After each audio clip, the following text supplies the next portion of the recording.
Andito ako sa bukid, maulan pa rin mga kapangil. Thanks God kahit paano nadidiligan yung aming mga tanim. So hindi tayo pwedeng magreklamo mga kapangil kasi ganyan, yan talaga ang panahon dito sa atin daw.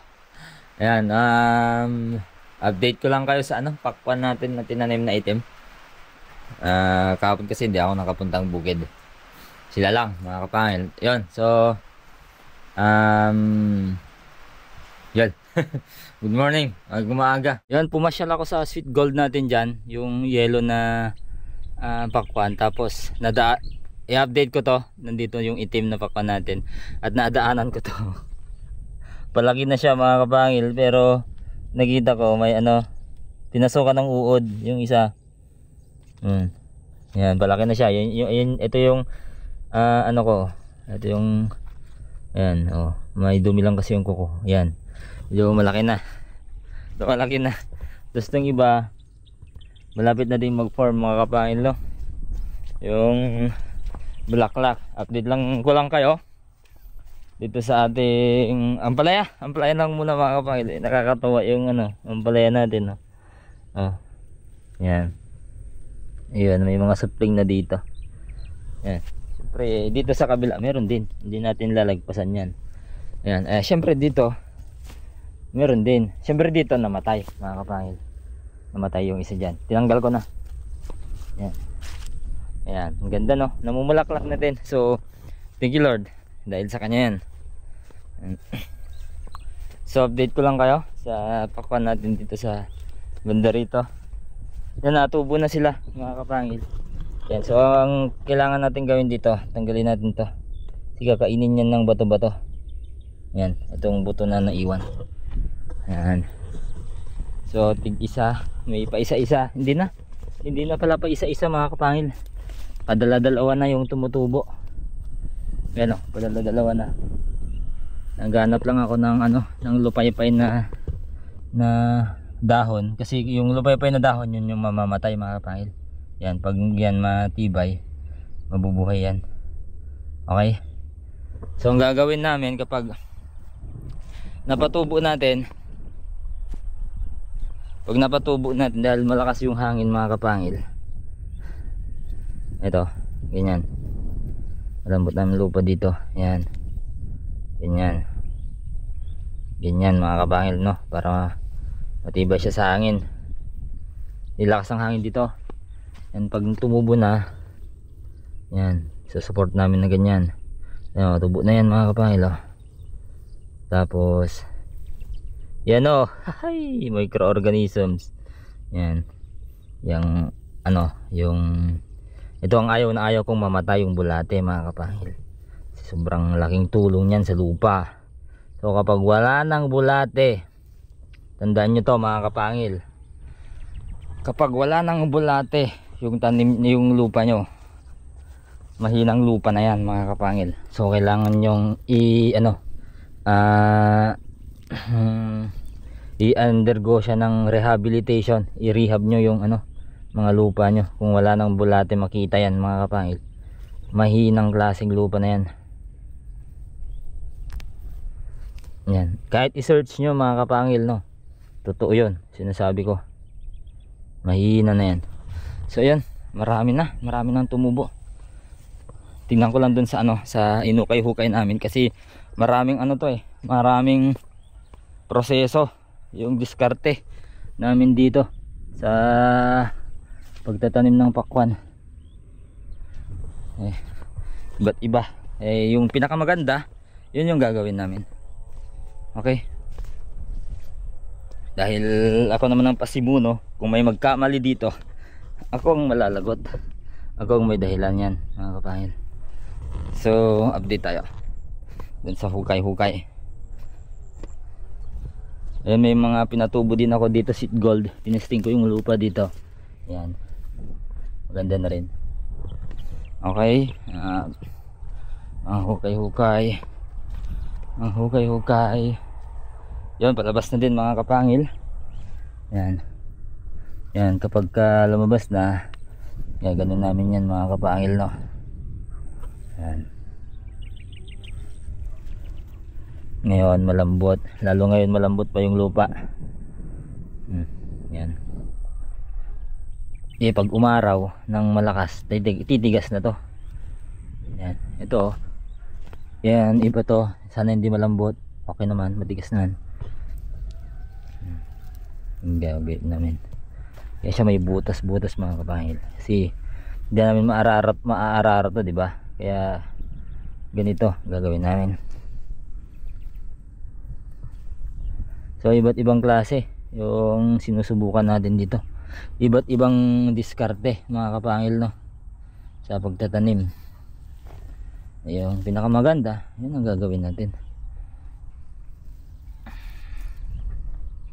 Lambot ng lupa dito.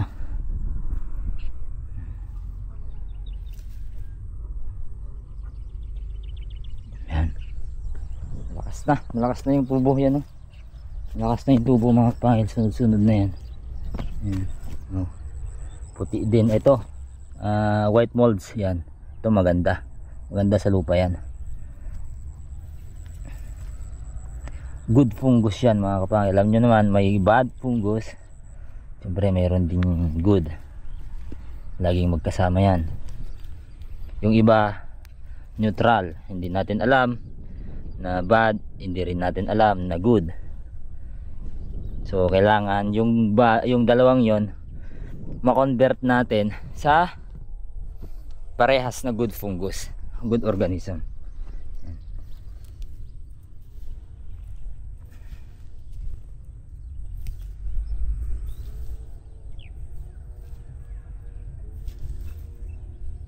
Yan, lakas ng ganda ng tubo. Thank you Lord for redirection. Yan, okay. So ayun nga, gumagawa kami dun sa ating sa pakwanan. Tinatabunan namin yung na tumubo na mga kapangil. Nandun si Kuya Jeff, uminom lang ako saglit.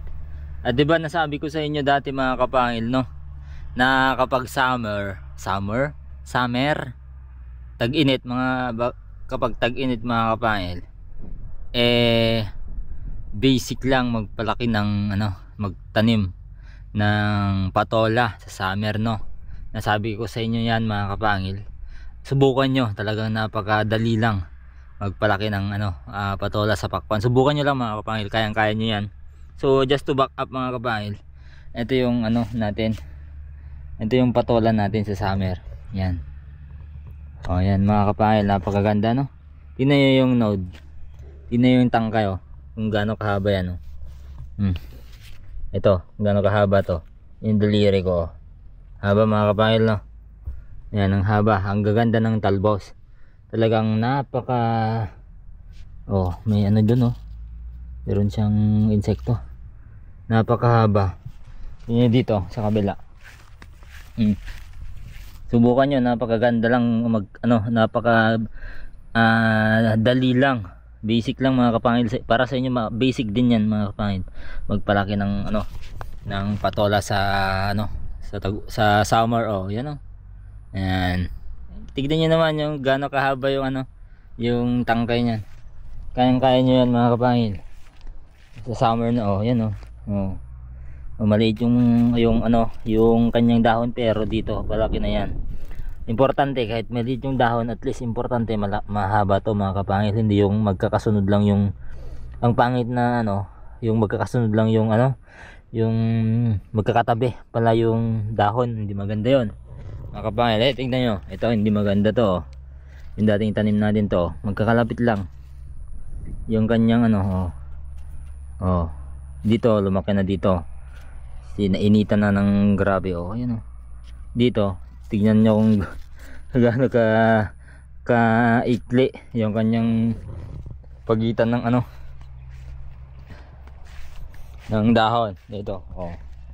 Yan yung mga kapangil. Yan diba? Ito yung mga bago ngayon. Bagong tanim yan. May bulaklak na din. Wala pang 1 month yan, may bunga na mga kapangil. Yan, napakabilis kapag nakatikim talaga ng ulan tsaka mas maraming araw. Yan. Ito yung mga bago. Yun yung mga pagapangan namin, talagang wasak na. Ito yung mga bago na tanim natin. bago lahat yan mga kapangil. So hindi nakagapang kasi wala nang gagapangan dito. I-ano lang namin dyan sa baba. Ito naman yung dati. Yan, ganyan nature ng dati. Pero dito humaba. Ano, humaba dito mga kapangil. Yan, humaba na naman yan. Si nakatikim na naman ng araw, sikat ng araw. Ito, tingnan nyo, napakapangit dito, diba?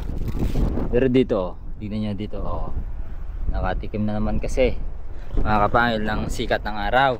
So basic lang sa inyo yan, kayang-kaya nyo yan mga kapangil. Sinasabi ko sa inyo, kaya nyo yan.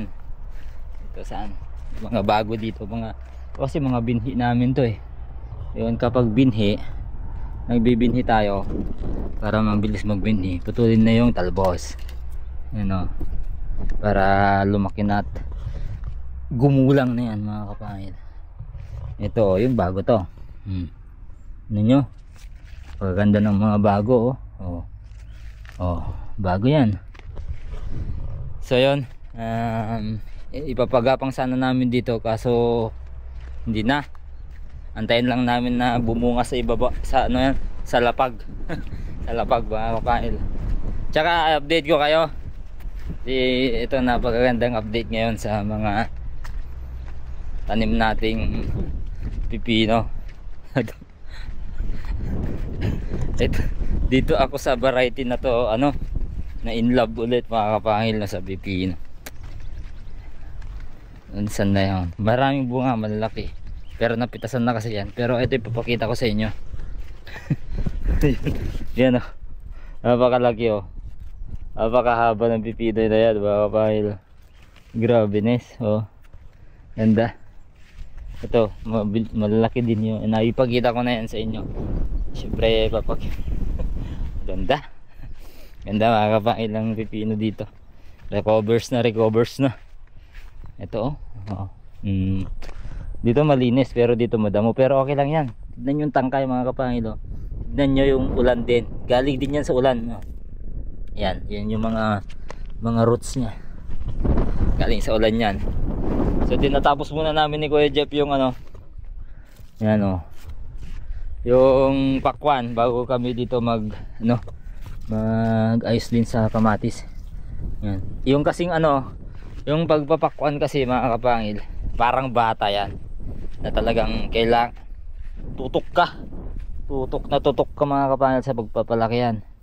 Yung pakwan, grabe, parang bata talaga yan, parang nagpapalaki ka ng bata talaga sa pakwan. Talaga napaka-sensitive din yan pakwan mga kapangil. Ayan o, tatlo, sulit mo, tatlo o. Buhay na buhay yung tatlo. Pero ito malamang sa malamang pa tayo. Yan o. Pero pag napitas na yon, yung susunod dito na bunga, mabubuhay na yon.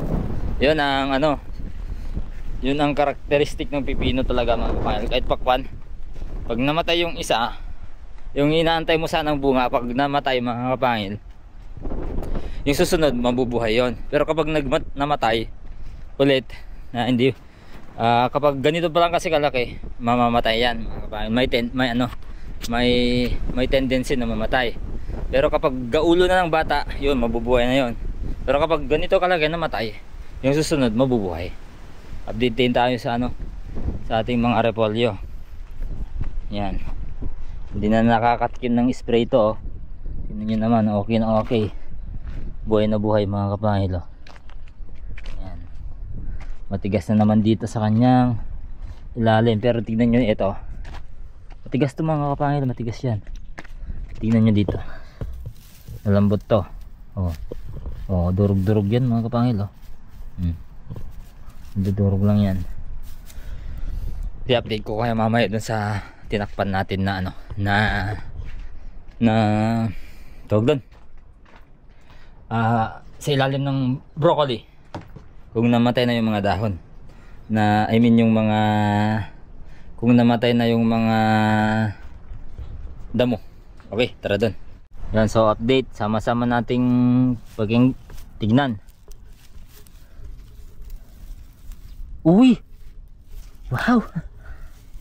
Oh, yun oh, namamatay na tong mga damo oh. Yan o, mamamatay na yung mga damo. Yan o.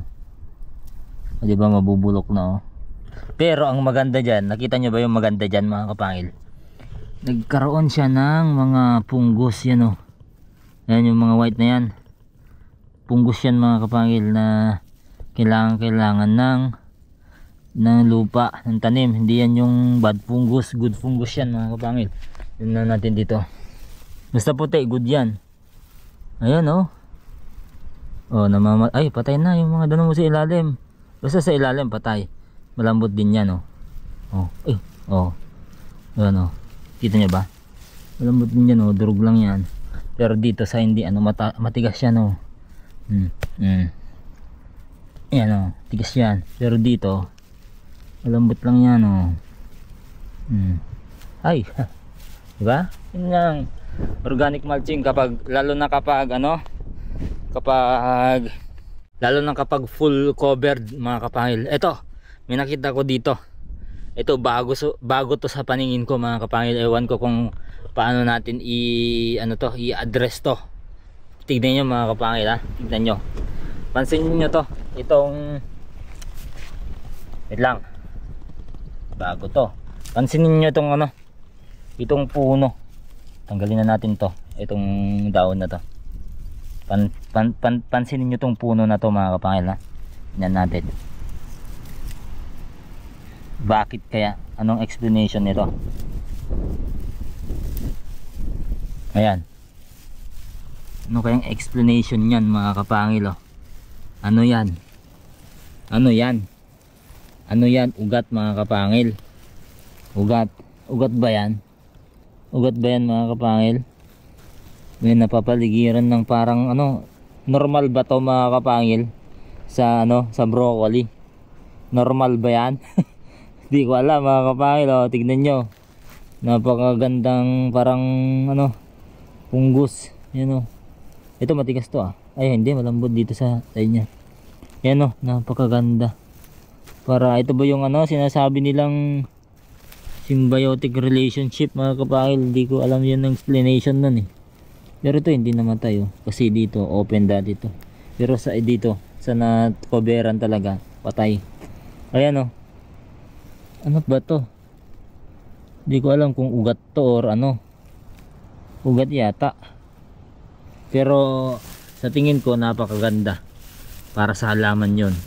Tingnan natin dito kasi ang ganda oh. Yan yun ang broccoli natin.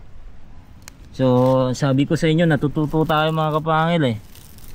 Yung mga nanonood, pag may natututunan tayo mga nanonood, mayroon din. Dito naman ganun din.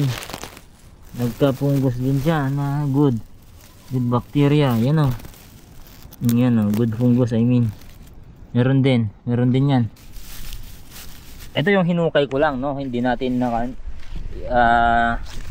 tinil ng maayos yan. Hindi natin inano ng maayos. Hinukay. Pala lang ang ginamit natin dyan. Napanood nyo naman mga kapangil. Pero maganda. Oh, may mga ganyan din siya oh. Ano natin.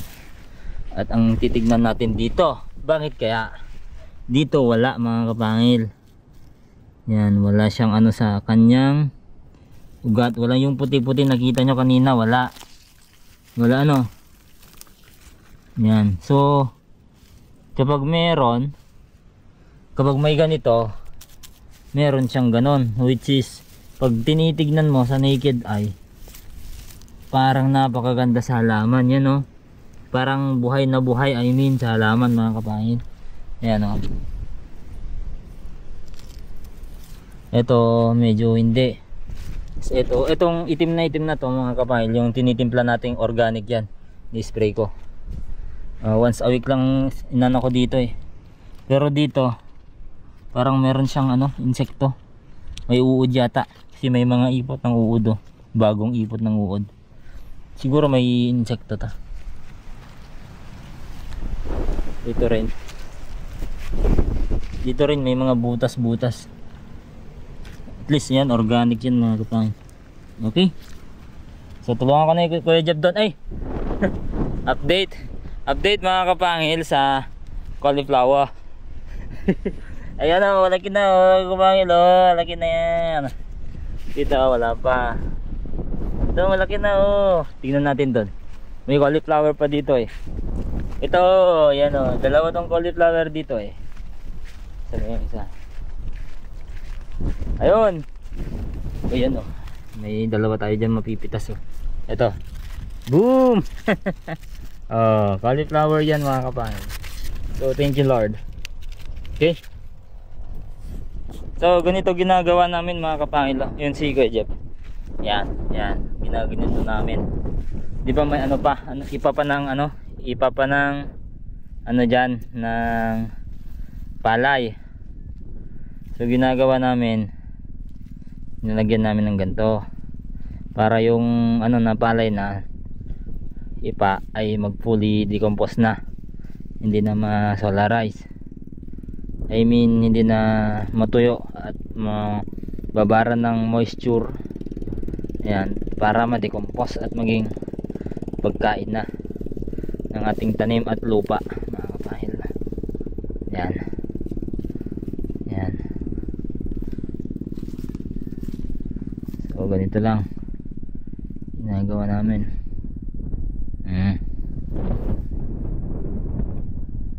Yan, dito madama no. Ito lang yung ano naisip ko na paraan na low cost farming sa Pakwan. Pero kapag gumana, iulitin natin, para kapag hindi gumana hindi natin mauulit. Pero maraming paraan to mga kapangin, meron magkakaiba bawat parte ng lupa, meron magkakaiba ng approach sa pagtatanim. Ayan.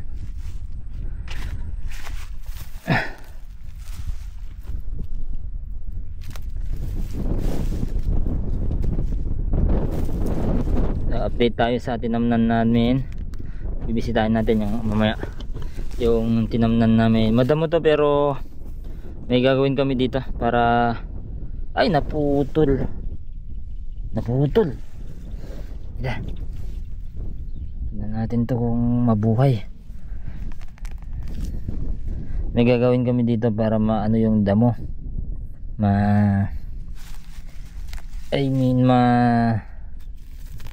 Hindi makasalabal sa ating tanim. Lagyan natin ito ng ano, palatandaan. Tingnan natin kapag kung mabuhay. Ayan.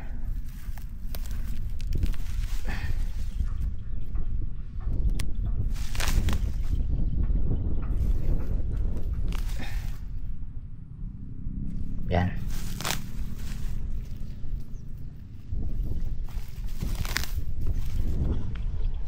So yun mga kapangil, dito tayo sa taniman at halos nasa 90% na yung tumubo mga kapangil, no?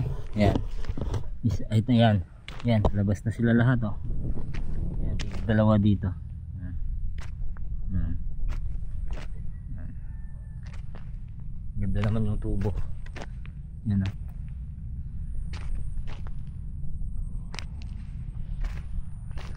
Okay. Yan, sunod-sunod naman mga kapangil.